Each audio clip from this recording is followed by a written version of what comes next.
Welcome to Hood Champion Boxing and Sports. In boxing, you find a way to win or you find a way to lose. So old Jake Paul, man, has another win underneath his belt. We gotta give him some credit. Jake Paul's a boxer. He's not a great boxer. He's not a horrible boxer, but he's a boxer. And I think he deserves some respect, and he deserves to be lauded. Not because he's going to go beat Canelo, because he is showing discipline. And that can take you a long way when you have discipline. And then when you have money and everything else he has behind him, Showtime, so he can go a lot further than a guy who's just coming off the street with, raw talent and discipline.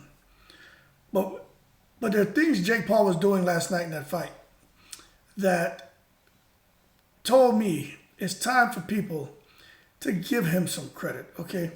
I understand the opposition he's faced. I get it. I am not saying Jake Paul's going to win a title. I'm not saying that. Anything can happen in boxing, but I'm not saying that. I'm not willing to say that right now.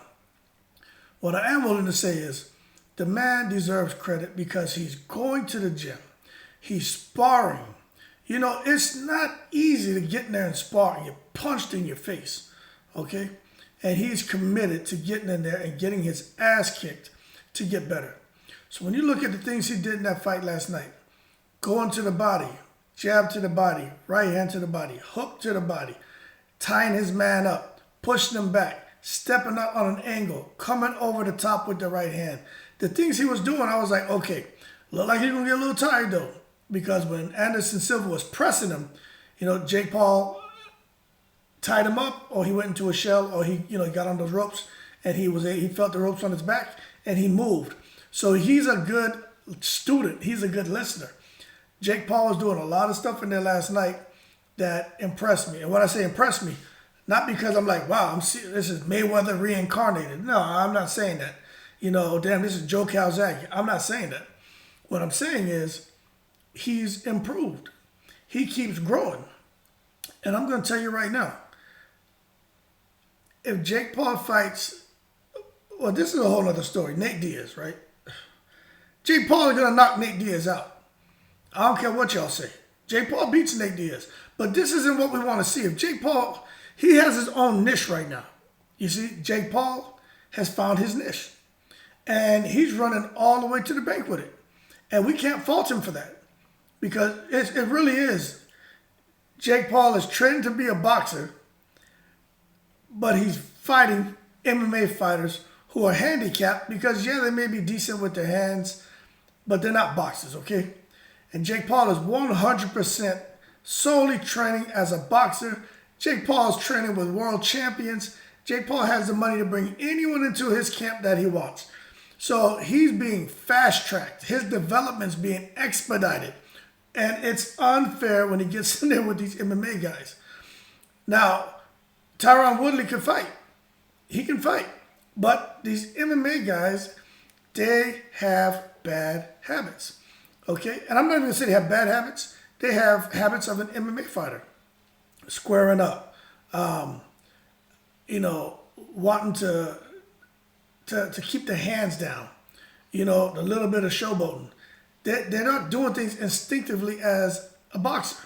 So with Anderson Silva last night, he got dropped because his ass was standing square up. He was squared up, standing up. Now, a young Anderson Silva would have beat Jake Paul because Anderson Silva, boy, he was giving Jake Paul the business in some of those rounds, wasn't he? That little uppercut. And then Jake Paul, his hair is, he doesn't have curly hair. His hair is all, and plus he has, Jake Paul's growing his hair out. Because that man has that serious receding hairline, you know what I mean? He's looking straight.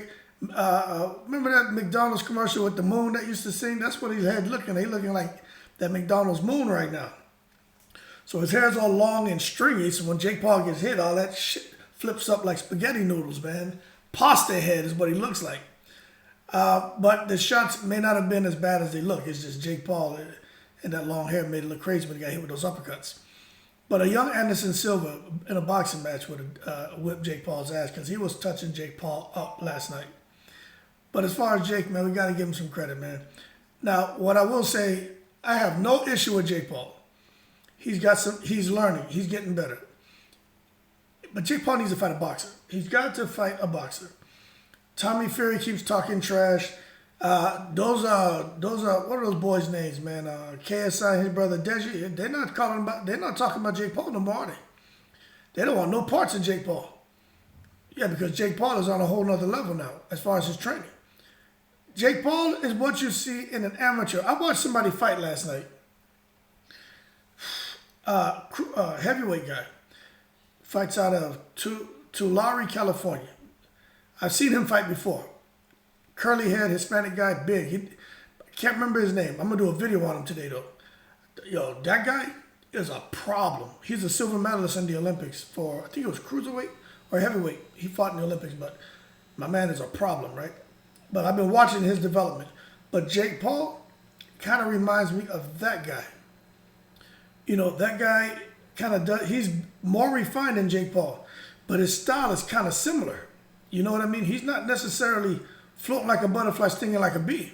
He's coming out there, jab, jab, looking to get that big left hand off on you. With Jake Paul, he's doing jab, sitting there waiting to get that big right hand off on you. And the other guy is just, you know, bigger and stronger. But it's a similar style. But if we're going to sit there and take a guy like that, but, you know, he has the pedigree, Olympic medalist, silver medal and everything. He deserves all the respect in the world. I'm not saying that. What I'm saying is, as far as comparing him to Jake Paul, style-wise, it's pretty damn similar. The guy uses pretty much the same approach. Okay? He's just more polished because he has the amateur pedigree. But Jake Paul's been learning on the job. So when I watch that guy fight and Jake Paul fight, let me try to pull up this name right now, because you guys, if you're still with me watching this video, you're probably saying, man, who the hell is he talking about? I'm going to tell you right now, man. I'm going to tell you right now who I'm talking about. Because that guy is, him and Jake Paul is the damn same, man. Richard Torrez, that's his name. Richard Torrez from Tulare, California. That guy is a problem. But Richard Torrez and Jake Paul is almost the same fighting style. So just because Jake Paul doesn't have the amateur pedigree, otherwise people would be giving him, you know, more respect. But just because he's clownish, a YouTube guy, was a Disney kid, you know, he's a white boy, blonde hair, brother, you know, they seem kind of quirky. Nobody wants to sit there and get this man any real respect. And I just think that's wrong.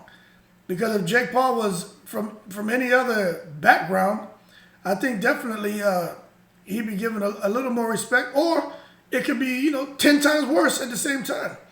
But I really think because of he's so damn loquacious and abrupt, people are just like, hey, he's a clown. But the things he's doing, if his approach was a bit different, his background was different, his look was different, maybe Jake Paul would be getting a little more respect. But, you know, then again, who knows? But I know for a fact, it's almost like he's not supposed to be doing what he's doing. Okay? But next for him, he's got to get in there and fight a boxer. He's got to fight a boxer.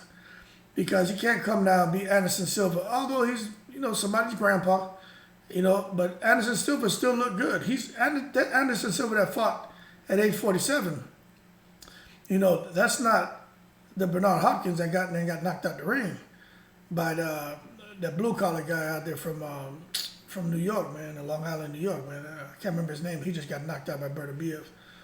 But Joe something, but anyway, Joe Smith? But anyway, man, Anderson Sylva still has his stuff together, and that was a pretty good win for Jake. But Jake Paul has got to fight a boxer. Nate Diaz isn't the answer. We all know Nate Diaz he's all damaged and broken up. He's like David Haye. It's a broken old man. You know what I'm saying? No more boxing for David Haye. Should be no more fighting for Nate Diaz. But he want to come out here and act like Tupac and slap people and be in casinos fighting and acting like an idiot. I almost want Jake Paul to get in there with him just to break his damn jaw. Because I just think the whole wannabe tough guy thing, that's played out. That's corny. I mean, too old for that shit. You know what I'm saying? Going to jail and all that. What are you trying to do? You know, a lot of kids look up to Nate Diaz. And next thing you got the kids out there thinking it's cool to act that way. And that's not cool. So I hope Jake Paul gets him next, and I hope Jake Paul breaks his jaw. I do. I don't like Nate Diaz acting like that. You know, this is a combat sport that's supposed to fight and act crazy, but do that shit in the ring. Don't go out there slapping people and thinking you're a tough guy, man, because you got the whole Nate Diaz army behind you. I just think that's corny. I just really do. I don't believe in that, you know what I mean? Keep your hands to yourself. I really believe because, you know, you put your hands on somebody, it's not just a matter of somebody hitting you back. Somebody may chop their hand off. So I just think Nate Diaz is a matter of time before he gets himself in a world of trouble if he doesn't stay busy with jiu-jitsu or MMA or boxing, because obviously he has a lot of downtime now, and that's not good. But for Jake Paul, great fight. Nate Diaz, easy fight for Jake. Make big money. He'll still draw the boxing crowd, the social media crowd, the MMA crowd. But he's really got to start looking at a boxer. He's got to. But for those boxing fans like you and I, before I end this video, you better believe this. Showtime is going to stay behind Jake Paul. They have a multi-year agreement for Jake Paul, and they said they want a long-term working relationship with Jake. That came out of Espinosa's mouth. And for those of you who are saying, man, why in the world would they want to sit here and keep paying all this money to Jake? Because Jake makes money. Jake generates money. People are posting images of Jake. He sells out crowds and half the arena is empty. Yeah, that's with the first few bouts on the undercard. Stop trying to play this man. I'm not saying he's selling out 100,000 seated arenas. I'm not saying that. But Jake Paul he's doing more numbers than Crawford, right? Anywhere Jake goes, right? He's gonna do more than Spence, except for outside of maybe Texas. But if he goes on there, he may do what Spence is doing. Okay, so who are they going to get behind? And that's something that me as a boxing fan, I understand, but that's not what I want. But at the end of the day, Showtime don't care about what we want. Those guys have to get wins. They got to make money. They have budgets. They have guarantees they have to give these guys. But they got to make money on the pay-per-view sales. They got to make money on the back end. They got to make money from the ticket sales, live gate. Like, they have to make money. And they're just not going to give you like a Spence Crawford fight or a big fight between two guys who we want to see, Tank and what's his name, Ryan Garcia, just because we want to see it. Like the metrics have to be there. So Jake Paul, as of right now, fighting MMA guys, the metrics are there, the numbers are there, because there's 3 audiences coming to the table: social media audience, boxing audience, and the MMA audience. Outside of that, with the boxers, they're just pretty much getting the boxing audience. Maybe a little bit of the MMA, okay? But who is hitting in all 3 of those areas? There's only really Jake Paul. And that's why they're pushing him the way they are. That's why there's so much money behind him, and that's why he's so successful. He's found his niche, and to me, he should ride it till the wheels fall off. But if he really wants to talk, if you want to talk Canelo, which is just, lofty goal. Like, that shit's not happening. Like, it's just not happening, okay? But Jake Paul's going to have to get in there. Tommy Fury's a good name. They've been going back and forth. But, forget Tommy Fury. We know Jake Paul will probably beat him. Get in there and fight somebody, a record similar to his. 6-5, 6-4. 6 wins, 4 KOs. A true boxer, get in there like that and see what happens. He's sparring Chad Dawson, right? He's knocking out sparring partners with headshots and body shots, right? Get in there with a true, no-kidding boxer. It would have been nice to see him fight Hasim Rockman Jr. How would that have gone? So, that being said, man, we'll see. But Jake Paul, he's disciplined, he's trained. And if you look at how he knocked Anderson Silva down, he threw the right hand to the body, came with the left hook to the body, right hook to the body, right? And then he stepped over to his right, and then he threw that looping right hand, caught Anderson Silva. It was like a 6-punch combination that started off at the body and worked its way up to the top. And I watched that like 4 or 5 times, and I'm like, you don't just get in there and do that. That's from training, okay? He did that shit instinctively because he's trained to do that. So you got to give him respect for the discipline and training and getting better. But as far as saying he's ready to go fight, even a guy like, Richard Torrez, we need to stop right now. Richard Torrez would kill him, okay? So that being said, y'all keep cool. Appreciate the support. Jake Paul, Nate Diaz, hey, Anderson Sylva, Tommy Fury. Who knows what's next for him, but I do know this. That man made a whole lot of money. Anderson Sylva made a whole lot of money. And the sad part is, Spence Crawford couldn't get that. And I really think because it has to do with these guys and what their plans are over the fighting, the boxing fiscal year and fiscal calendar and the fiscal year budget. And I think Jake Paul, because of his fight being rescheduled when everything fell apart with Hudson Ruttman Jr., I really think he took a large piece of their budget. I do. But this was a successful event. But I think down the road, when all the dust settles and see what the revenues were, then that's why I do believe now the Spence Crawford fight will go forward if they both win, because the money's there now. But that's just me. I could be wrong. But I mean, I'm a kind of common sense man. I understand how the calendar year works, the fiscal year works. I understand budgets. I understand allocations. I understand fiat. Okay. I understand being a budget analyst. I understand all of that. Okay. You got resource advisors in every company, in every business, right? I've done all those jobs, so I understand how it works. And with these guys, I haven't been in those rooms, but I have enough knowledge to know got to be money there for them to give guarantees, and the metrics have to be there to say they can make a nice profit if the fight goes forward. And I think now, especially that there's so much more anticipation for Crawford and Spence, they got Jake Paul out the way. Now they're going to see how things are looking money-wise, and they can really start to give these guys kind of what they're close to what they're asking for. But I could be wrong. That's just me. That being said, y'all keep cool. Shout out to the veterans, all 7 continents, UK, US, everywhere. I'm in the breeze.